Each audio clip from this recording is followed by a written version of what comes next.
إذا السماء انشقت وأذنت لربها وحقت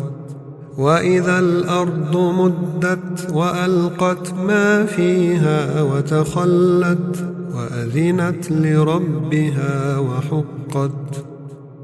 يا أيها الإنسان إنك كادح إلى ربك كدحا فملاقيه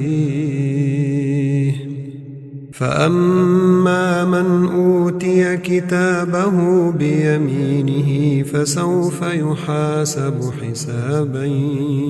يسيرا وينقلب إلى أهله مسرورا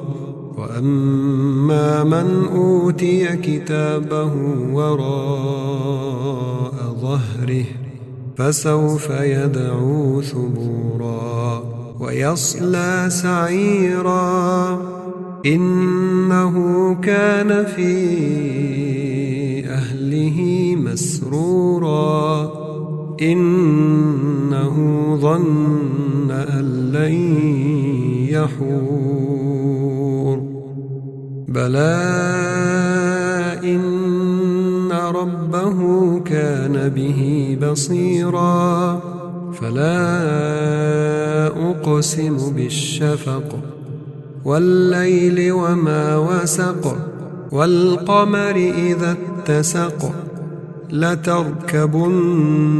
طبقا عن طبق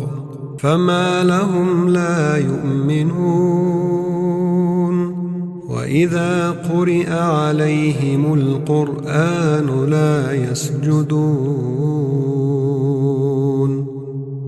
بل الذين كفروا يكذبون والله أعلم بما يوعون فبشرهم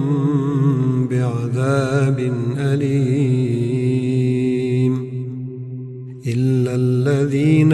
آمنوا وعملوا الصالحات لهم أجر غير ممنون